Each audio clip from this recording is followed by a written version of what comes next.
केला होता, तर ते तुमच्या शुभ हस्ते आज पार पडला. काय आव्हान करतात?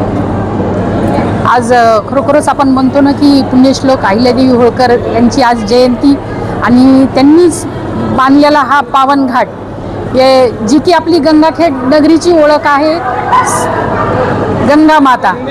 तर मला आज खूप छान होतं आहे की या गंगाखेड नगरीमध्ये आणखीन एक भक्त आहे, जी की आपली श्री संत जनाबाई आणि अहिल्याबाई होळकर ह्या भक्त होत्या. त्या पांडुरंगाच्या भक्त होत्या. श्री संत जनाबाई पांडुरंगाच्या भक्त होत्या आणि अहिल्याबाई होळकर ह्या शिवभक्त होत्या. तर मला एवढंच आव्हान करायचं आहे मला सर्व स्त्रियांना की आज जे सत्कार करण्यात आलेला आहे की त्यांनी त्यांच्या आयुष्यामध्ये काहीतरी खूप चांगलं काम केलं म्हणून आज सगळ्यांचा सत्कार करण्यात आला आहे. पण मला एवढंच सांगायचं आहे की आपल्या आयुष्यामध्ये एकच उद्देश ठेवायला पाहिजे की हा भक्तीचा मार्ग आहे आणि ह्या भक्तीच्या मार्गावर त्यांच्या पावलावर पाऊल ठेवून भक्तीचा मार्ग आपल्या आयुष्यामध्ये अवलंबा.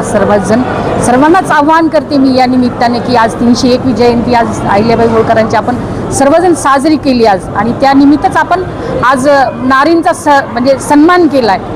तर खूप मोठी गोष्ट आहे की आज त्यांच्या माध्यमातून आज एवढं आपण काम करायला लागलात, कारण 12 ज्योतिर्लिंगाचं काम केले अहिल्याबाई होळकरांनी.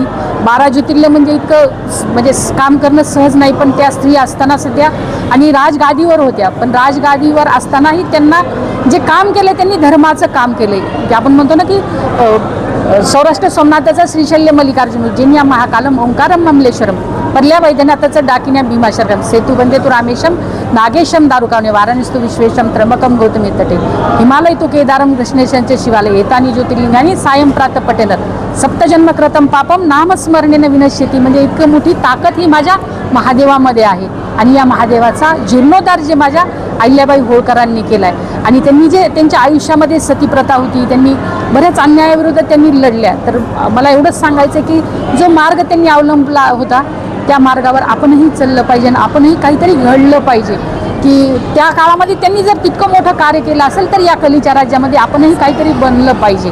तर आज खूप छान वाटलं की आज माझ्या हस्ते एवढं नारींचा मान सन्मान आदर सत्कार झाला आणि मीही काहीतरी पुण्याचं काम केलं आहे म्हणून या माझ्या धर्मरक्षिणी अहिल्यादेवी होळकरांच्या आज पुण्य जयंतीनिमित्त एवढा मोठा कार्यक्रम आणि एवढा म्हणजे महिलांचा सत्कार करण्यात आला. तर आज मला खूप म्हणजे आनंद व्हायला लागला आणि सगळ्यात महत्त्वाचं आहे की त्यांनी जे घाटाचं ज्यांनी काम केलेलं आहे माझ्या अहिल्यादेवी होळकरांनी आणि याच ठिकाणी आज नारीचा सत्कार झाला आहे. ही खूप मोठी कौतुकास्पद गोष्ट आहे आणि असेच कार्यक्रम आपण सर्वजण घेत चालूयात आणि असाच नारीचा सत्कार आणि या धर्माचं रक्षण करण्यासाठी आपण सर्वांनीच पुढाकार घेऊयात. एवढंच मी सर्वांनाच आवाहन करते. रामकृष्ण हरी, जय मल्हार, येळकोट येळकोट, जय मल्हार. त्यांच्या सौभाग्यवती तुम्ही आहात, त्या पार्श्वभूमीवर म्हणून आज तुम्ही जयंतीच्या कार्यक्रमामध्ये उपस्थिती लाभली तुमची. निश्चितच तुम्ही येणाऱ्या काळामध्ये ज्या ठिकाणी ते महाराष्ट्रामध्ये जे मेंढपाळ बांधव वावरतात त्या मेंढपाळ बांधवावर वारंवार अत्याचार आणि अन्याय होत आहे, आपण सोशल मीडियावर पाहत आहात. तर निश्चितच ह्याच्याशी वाचा फोडण्यासाठी तुम्ही काहीतरी जेणेकरून ते आमदार रत्नाकरजी रावजी गुप्ते यांना काही अधिवेशनामध्ये बोलण्यासाठी असं पत्र देताल का आणि धनगर बांधवांना न्याय देऊ? सगळ्यात महत्त्वाचं आहे की मी भक्त आहे ती खंडेरायाची भक्त आहे मी आणि देवानं सध्या अवतार घेतला आहे, खंडेरायानं सध्या माझा अवतार घेतला आहे आणि 10 वर्ष त्यांनी मेंढी पाळल्यात त्यांनी. तर निश्चितच आपण खूप छान प्रश्न उपस्थित केलात. तर येणाऱ्या जे अधिवेशनमध्ये मी साहेबांना सांगेल मी की हा जो अन्याय अत्याचार जो होत आहे मेंढी पाळावर तर ते निश्चितच दूर होईल आणि साहेब हा प्रश्न उपस्थित करतील.